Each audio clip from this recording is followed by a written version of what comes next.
Olá, alunos do terceiro ano. Estou aqui para falar para vocês sobre o PET avaliativo. Estou com ele aqui. Quero que vocês observem a partir de agora as questões. Vou explicar para vocês a forma como vocês deverão resolvê-las. Então, a questão 1. Considere todos os números de 3 algarismos distintos que podem ser formados permutando-se os dígitos 1, 2 e 3. Qual é a probabilidade de, escolhendo um desses números ao acaso, ele ser? Então, antes de responder as alternativas, eu escrevi aqui para vocês, estes números que podem ser formados com esses 3 algarismos. Números formados por algarismos distintos. Então, são 6 números. Alternativa A. Qual a probabilidade de você escolher um desses números e ele seja par? Você vai verificar dentre eles quais são os pares. Aí você pode perceber que são apenas 2, o 132 e o 312. Então, nós temos 2 números pares em 6, num total de 6. A probabilidade é de 2 em 6, 2 sextos. Aí você vai simplificar, dividir tudo por 2 e encontrar a probabilidade 1/3. Vocês vão fazer isso com as outras alternativas também. Então, você vai verificar quais são os números ímpares, quantos são, lembrando que o total de possibilidades são 6. Aí você vai fazer como eu fiz na alternativa A e escrever essa probabilidade. A letra C pede os múltiplos de 3. A probabilidade de você escolher um desses 6 números e ele ser um múltiplo de 3. Então, quantos são os múltiplos de 3 dentre esses 6 números que aparecem aí? Para você descobrir isso, você vai lembrar daquela regra da divisibilidade por 3, que a soma dos algarismos de um número, quando é divisível por 3, aquele número também será divisível por 3. Então, vamos experimentar aqui o 123. Vamos verificar se ele é um múltiplo de 3. Você vai somar os algarismos 1, 2 e 3. O total da soma é 6. Portanto, este número é múltiplo de 3, porque a soma de seus algarismos é múltipla de 3. Então, você vai fazer isso com os demais e encontrar quantos são, dentre os 6, os números múltiplos de 3. Letra D. Qual a probabilidade de você escolher ao acaso um desses 6 números e ele ser um número maior que 200. Então, você vai vir aqui e verificar que possui 4 números maiores que 200. Então, a probabilidade é 4 em 6. Então, terminem aí a alternativa 1 e espero que vocês tenham compreendido a questão 1. Vamos para a questão 2. 2 lojas de roupas vendem calças jeans de mesma marca e modelo pelo mesmo preço, se pago à vista. Mas, se parcelado, a primeira cobra 60% de entrada e o restante para 30 dias, com 10% de juros. Eu fiz aqui para vocês a suposição dessa primeira loja. Eu fiz a suposição, então nós vamos supor que a calça custe R$100. Então, a loja exige que você dê uma entrada de 60%. Então, você vai, 60% de 100 é R$60. Então, se você vai dar R$60, o restante será de R$40. Estes R$40 você poderá pagar em 10 dias, mas a loja vai cobrar um juro de 10% sobre esses R$40. Então, você vai encontrar 10% de R$40. 10% de R$40 é a 10ª parte de R$40, que é igual a R$4. E depois vamos agora para a segunda loja. A segunda loja cobra 40% de entrada e o restante em 30 dias com 8% de juros no saldo remanescente. Então, nós vamos fazer a suposição que a calça também tem o valor de R$100, só que a loja aqui exige que seja pago no momento da compra 40% e o restante com 30 dias se você pagar 8% de juro. Então, a segunda loja, você vai pagar 40% de entrada. Então, se você pagar 40%, vai sobrar 60%. Então, o restante aqui é 60%. Esse 60% você vai pagar 8% de juros sobre ele. Aí você efetua o cálculo. 8% é 8 centésimos. Então, 8 centésimos vezes R$60 e encontra o valor do juro na loja 2. A questão do exercício é você determinar qual a loja mais vantajosa de se fazer essa compra. Então, a loja mais vantajosa é aquela que cobra uma menor taxa de juros. Não uma menor taxa, um menor valor de juros. Então, aqui na primeira loja, nós já sabemos que é R$4. Então, você vai terminar a operação aqui e encontrar o juro na loja 2 e comparar. A loja que compensa mais é a loja que tem menor juro. Aí, você responde aqui na questão 2. Então, termine o cálculo aí na questão 2. Questão 3. Os capitais de capital 1, R$2.000, capital 2, R$1.500. São aplicados a juros simples de 1% ao mês e 18 anos, e 18% ao ano. Então, esse primeiro capital de R$2.000 é aplicado a 1% ao mês e o capital de R$1.500 é aplicado a 18% ao ano, durante T meses. Após esse tempo, a soma dos montantes produzidos pelas duas aplicações é de R$3.840. Então, no final desse tempo, né, que nós não sabemos por quanto tempo o dinheiro, essas duas aplicações renderam juros, no final recebeu-se um montante de R$3.840. Nesse contexto, pergunta-se, letra A, qual o tempo total de aplicação? Qual o tempo T da aplicação? Então, por quanto tempo esses dois valores precisam ficar aplicados com essas taxas de juros, respectivamente, para que rendam R$3.840. Então, vou começar aqui pelo capital 1, que é de R$2.000, a taxa de 1% ao mês. O tempo nós não sabemos, o juro também. E lembrando que montante 1 é igual o capital 1 mais o juro 1. Para você encontrar o montante, o valor total que é recebido no final da aplicação, você deve somar o primeiro capital mais o juro que foi rendido por este capital, lembrando que a taxa é de 1% ao mês. O capital 2 é de R$1.500, a taxa de aplicação foi de 18% ao ano. Você divide 18 por 12 e encontra uma taxa de 1,5% ao mês. O capital 2 também vai gerar um montante que é igual à soma do seu capital mais o juro. O juro 2, né? Que é o juro rendido pelo capital 2. Então, vocês desconsiderem esse J2 aqui, esse zero que está acompanhando o T, foi erro de digitação. Então, vamos fazer o cálculo. Eu comecei o cálculo aqui para vocês, aí vocês vão terminar. Então, o montante 1, que é a soma do capital 1 mais o juro 1, mais o montante 2, que é o capital 2 mais o juro 2, é igual a R$3.840.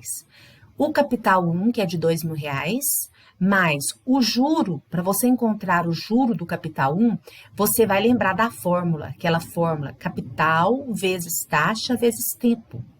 Vocês fizeram questões aí no PET sobre juros simples e estudaram essa fórmula. Então, para encontrar o juros simples da primeira aplicação, vocês vão multiplicar o capital 1 vezes a taxa 1 vezes o tempo que esse capital ficou aplicado. O capital 2, nós já sabemos que é R$ 1.500. Para encontrar o juro 2, que é o juro do capital 2, vocês vão multiplicar o capital 2 vezes a taxa de investimento, vezes o tempo que nós estamos procurando, e isso aqui, somado, resulta em R$ 3.840. Lembrando a vocês que quando a gente usa taxa nas fórmulas, você tem que escrever a taxa em forma de número decimal. 1% corresponde a 1 centésimo. Então, você vai usar o número decimal. E 1% e meio, 1,5%, corresponde a 15 milésimos. Então, 0,015. Vocês multiplicaram. Agora, nós vamos somar os termos semelhantes. Aí, vocês vão continuar o cálculo aqui para mim. Somar os valores de T. Esse R$ 3.500 vai passar para o lado direito. Se juntar aqui, né? Subtrair o 3.840. E com isso, vocês vão encontrar o valor do tempo que esses dois capitais ficaram aplicados. Alternativa B da questão 3. Qual o rendimento do capital 1 no período T? Então, você encontrou o valor de T na alternativa A, você vai usar ele aqui na fórmula. Então, se você encontrar 5, no lugar desse T, você vai colocar 5. O capital 1 é igual a R$ 2.000. A taxa 1 é de 10%. Então, você vai usar 0,01. 10% não, 1%, me desculpa. Então, para você encontrar esse juro, foi o rendimento do capital 1, você vai multiplicar a taxa 1, o capital 1 vezes a taxa 1 vezes o tempo. Vamos para a alternativa 4. Questão 4, questão do Enem de 2019. Uma pessoa se interessou em adquirir um produto anunciado em uma loja. Mencionou com o gerente e conseguiu comprá-lo a uma taxa de juros compostos de 1% ao mês. O primeiro pagamento será realizado um mês após a aquisição do produto e no valor de R$ 202. O segundo pagamento será efetuado um mês após o primeiro e será no valor de R$ 204,02. Para concretizar a compra, o gerente emitirá uma nota fiscal com o valor à vista do produto negociado com o cliente, que corresponde ao financiamento aprovado. O valor à vista em reais que deverá constar na nota fiscal é: a mercadoria não foi paga à vista, ela foi paga em prestações. Só que a nota fiscal sairá com o valor à vista. Então, a questão do exercício é você determinar qual o valor dessa mercadoria à vista. Então, você já sabe que o primeiro pagamento foi realizado depois de um mês e foi pago R$ 202. E o segundo pagamento foi no valor de R$ 204,02. E a loja negocia com o cliente uma taxa de 1% ao mês de juros. Então, está aqui a fórmula do juro composto, porque a questão é que o dinheiro, esta fábrica, esta loja, ela trabalha sobre regime de juro composto, então juro sobre juro, e negociou com esse cliente este produto com o pagamento dessa forma. Então, está aqui a fórmula, montante é igual a capital, que multiplica 1 mais a taxa elevada a N, que é o tempo que ficou, que o dinheiro, né, que o valor da mercadoria ficou com o cliente. Então, para resolver, nós vamos colocar no lugar de montante, valor final. E no lugar de capital, valor, primeiro valor principal, que seria o valor à vista, né? Que nós estamos procurando, que seria o valor pago à vista. Lembrando que a taxa é de 1%. Então, substituindo aqui, nós vamos substituir na fórmula e eu posso pegar esse valor que está acompanhando a taxa, 1 mais a taxa elevada a N, que está multiplicando, eu vou passar dividindo para o outro lado e vou passar a ter essa fórmula aqui, que será usada para o cálculo do valor final e o primeiro valor, valor principal. Então, valor principal é igual a valor final dividido por 1 mais a taxa elevado a n, que é o número, que é o tempo. N é igual a t. Primeiro pagamento, valor a prazo é igual a 202. Então, esse valor, primeiro valor, o valor principal, é igual a 202 dividido por 1 mais 0,01 elevado a 1. Resolve-se isso aqui, é igual a 1,01. 202 dividido por 1,01. Então, vocês vão efetuar essa divisão e encontrar o valor principal depois de um mês. O segundo pagamento foi de R$ 204,02, dividido por 1 mais a taxa elevada a 2, porque o n elevado ao quadrado, né? Me desculpa, porque o tempo foi de 2 meses. Calcula essa potência, você pode usar a calculadora ou efetuar a multiplicação, 1,01 vezes 1,01, encontrará este valor, efetua a divisão, para você encontrar o valor principal da mercadoria do segundo pagamento. Você vai somar o valor principal no primeiro pagamento e o valor principal no segundo pagamento e vai encontrar, então, o valor presente financiado. Então, esse valor principal, esse valor presente foi de... Coloquei reticências aqui para vocês completarem com o valor encontrado, que é a soma desses dois valores, do valor presente do primeiro pagamento, o valor presente do segundo pagamento. Questão 5.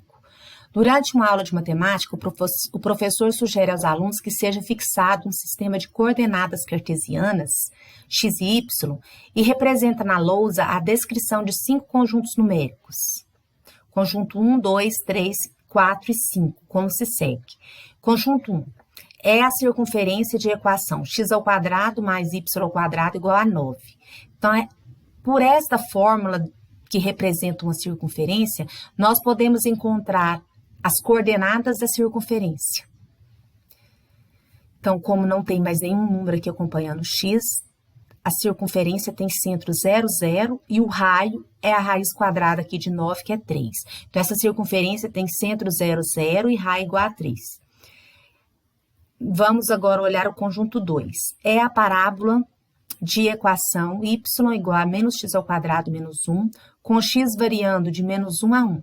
Então, pela fórmula, pela função do segundo grau que aparece aqui, dá para perceber que a parábola tem coeficiente a igual a menos 1, então ela tem a concavidade voltada para baixo e corta o eixo y no menos 1. Então, ela é voltada para baixo, o x varia de menos 1 a 1, então ela intercepta o eixo y no menos 1, que é esse número que fica aqui, o coeficiente c, e eu sei que ela é voltada para baixo porque o número que acompanha o x ao quadrado é negativo.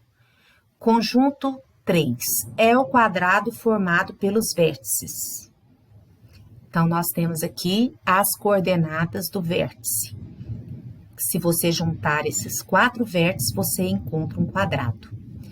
E conjunto 4 é o quadrado formado pelos vértices. E V é o ponto 0, 0. Então, o quadrado formado pelos vértices estão aqui. E possui estas alternativas aqui, estas características. Então, você vai observar as malhas quadriculadas para determinar qual delas está representando os conjuntos que aparecem aí. O ponto 0, 0 é marcado aqui no vértice. Então, aqui a alternativa 5 é o ponto 0, 0. Então, 5 conjuntos. Então, conjunto 5 é o ponto 0, 0. Então, você vai observar aqui para marcar qual dessas malhas quadriculadas representam o que foi determinado aqui pelos conjuntos. Então, vamos observar aqui só a questão conjunto 1? O centro é 0, 0 e o raio é 3. Então, nós temos que ter uma circunferência de raio 3. Então, a alternativa A você já vai descartar, porque o raio dessa alternativa aqui é 9. Pode ser a letra D, ó, raio igual a 3 e centro no 0. Pode ser também a letra E. A letra B você também vai descartar, porque o raio aqui é igual a 9. E a letra C também pode ser uma das alternativas, porque o raio aqui representado também mede 3. Então, nós ficamos com 3 alternativas, C, E e D. Outra consideração é que possui uma parábola com a concavidade voltada para baixo. Então, aqui, concavidade voltada para baixo. Então, pode ser a letra D. Voltada para baixo, intercepta no menos 1. Pode ser a letra E. Vou descartar a alternativa C, porque aqui a parábola ficou com a concavidade voltada para cima. Então, nós ficamos apenas com a alternativa D e a alternativa E. Então, vocês agora vão observar os quadrados que foram representados aqui. Se eles possuem esses vértices. Se estes vértices representam esses dois quadrados, a alternativa certa é a letra D. E se estes vértices representam esse quadrado, a alternativa correta seria a alternativa E. Observe também a parábola que foi representada aqui, se ela está de acordo com a interseção no eixo Y. A interseção tem que ser igual, a parábola intercepta o eixo Y no menos 1. A parábola intercepta o eixo Y no menos 1. A parábola aqui na letra D intercepta no 1. E aqui, intercepta no menos 1? Então, analise aí e marque a alternativa correta. Questão 6 e última. Preencha o quadro comparativo sobre alguns dos sólidos geométricos estudados. Então, vocês tiveram aí alguns PETs voltados ao estudo dos sólidos e agora pediu definição, elementos, classificação e características das seções planas que formam estes sólidos. Então, já coloquei aqui para vocês essas características e estes elementos, classificação. Então, vamos lá. Prismas. O que é a definição de prisma? Prisma é um poliedro cujas bases são duas regiões poligonais congruentes, mesma forma e mesmo tamanho, e paralelas. Então, a definição de prisma é porque ele possui dois lados, né, duas faces paralelas e do mesmo tamanho, no mesmo formato. Quais são os elementos? Arestas, os vértices, que são os pontos de encontro das arestas, as bases, que são iguais e paralelas, as faces laterais, que formam, né, a superfície em volta desse prisma, e a altura, que é uma medida perpendicular desse prisma. Classificação. Você classifica os prismas de acordo com o formato das bases, em retos e oblíquos. Então, eles podem ser retos e oblíquos, dependendo de suas bases, e recebem um nome também de acordo com o formato dessas bases. Então, são retos quando estão na vertical, ou oblíquos quando são um pouco inclinados. E podem receber nome de acordo com suas bases. Exemplo, prisma de base triangular, prisma de base pentagonal, e assim por diante. Características das seções planas.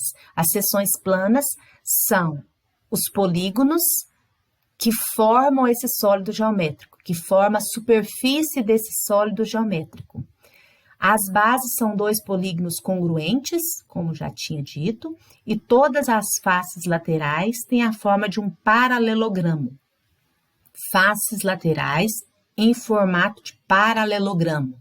Paralelogramos são quadriláteros que possuem lados paralelos. Então, nós temos lados opostos paralelos. Então, eu tenho exemplo como paralelogramo, o retângulo. O retângulo é um paralelogramo, porque possui lados opostos paralelos. Então, a característica do prisma é possuir essas faces laterais no formato de paralelogramo. Pirâmides. Uma pirâmide é o conjunto de segmentos de reta cujas extremidades são um polígono e um ponto fora do plano que contém esse polígono. Então, a diferença das pirâmides com os prismas é que a pirâmide só possui uma base e as suas arestas se juntam, se fundem em um ponto comum, fora do plano. Esse ponto, esse vértice comum. Então, quais são seus elementos? Faces, arestas, vértices, vértice da pirâmide, base, arestas da base, arestas laterais, faces laterais, altura da pirâmide e apótema. Vamos ver agora a classificação. As pirâmides são classificadas de acordo com o formato das bases. Então, as pirâmides podem ser classificadas de acordo com o formato da base. Pirâmide de base quadrada, pirâmide de base hexagonal e assim por diante. A base é um polígono, vamos falar sobre as características da pirâmide. A base é um polígono e as demais faces estão na forma de triângulo. Então, a base pode ser qualquer polígono, mas as faces laterais são sempre triangulares. O prisma possui faces laterais em forma de paralelogramo e as pirâmides possuem as faces laterais em forma de triângulos. Cilindro. De maneira mais prática, o cilindro é um corpo alongado de aspecto redondo com o mesmo diâmetro ao longo de todo o comprimento. Então, possui as bases em forma de círculo, né? Duas características, duas bases circulares, seus elementos, duas bases circulares, a altura e a geratriz. Então, a classificação, eles são classificados em cilindros retos ou oblíquos, da mesma forma que os prismas são classificados. Como são as suas faces, né? 2 círculos que formam as bases e um retângulo. Então, um retângulo que circula essas duas faces, essas duas bases, formando então este corpo redondo que recebe o nome de cilindro. Cone. Cone é um conjunto de todos os segmentos que ligam os pontos de um círculo, base a um ponto fora do plano em que ele está contido.